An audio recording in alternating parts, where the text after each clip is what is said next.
সবজি কিংবা মাছ রাজধানীর বাজারে যেন জ্বলছে দামের আগুন। আলু পেঁয়াজের দাম এখনো চড়া। প্রতি কেজি পেঁয়াজ বিক্রি হচ্ছে ১১০ থেকে ১১৫ টাকায়।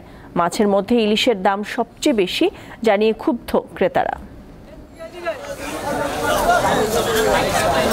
সরকার পরিবর্তনের পর পণ্য পরিবহন ও কাঁচা বাজারগুলোতে চাঁদাবাজি অনেকটা কমে আসে। এতে বাজারে নিত্যপণ্যের দাম অনেকটা সহনীয় পর্যায়ে চলে আসবে বলে ধারণা করেন ভোক্তারা, কিন্তু পরিস্থিতির খুব একটা উন্নতি হয়নি।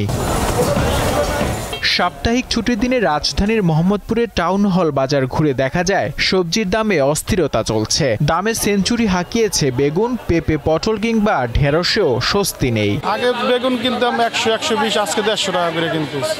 অতিরিক্ত দাম বাড়তে পারে। সবজি বাজারে সিন্ডিকেট আছে, সরকারের দাম কিভাবে নিয়ন্ত্রণে আনা যায় চেষ্টা করা দরকার। বৃষ্টির কারণে আপনি একটু হেরা বলতেছে একটু দাম বাড়তি আর কি, মাল পাওয়া যাইতেছে না। উৎপাদনের তুলনায় চাহিদা প্রায় দ্বিগুণেরও বেশি চাহিদা, তাহলে উৎপাদন যা হইতেছে প্লাস বর্ষা বন্যা বৃষ্টিতে সবজি কিন্তু আবাদও নষ্ট হয়েছে, এই জন্য দাম একটু বেশি। পেঁয়াজ কেজি প্রতি ১০ টাকা বেড়ে বিক্রি হচ্ছে ১১৫ টাকায়। আলু কেনা যাচ্ছে ৭০ টাকায়। আমি ২ কেজি আলু নিয়েছি।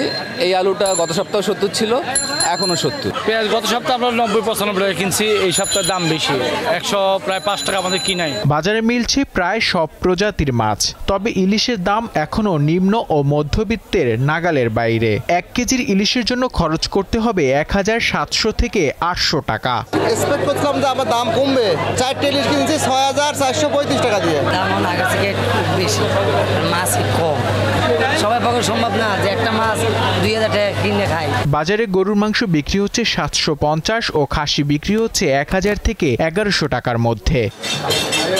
নূর আলম, দীপ্ত সংবাদ, ঢাকা।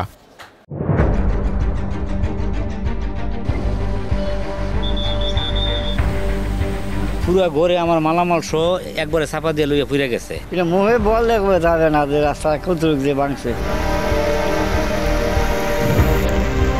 ১২০ বছর আগের ঐতিহ্য মাটির ঘর ছিল, ওই মাটির ঘরগুলো একবারে ভাঙ্গিয়া নিচে পড়ে গেছে। মানুষের তো অসহায়, করার কিছু নাই।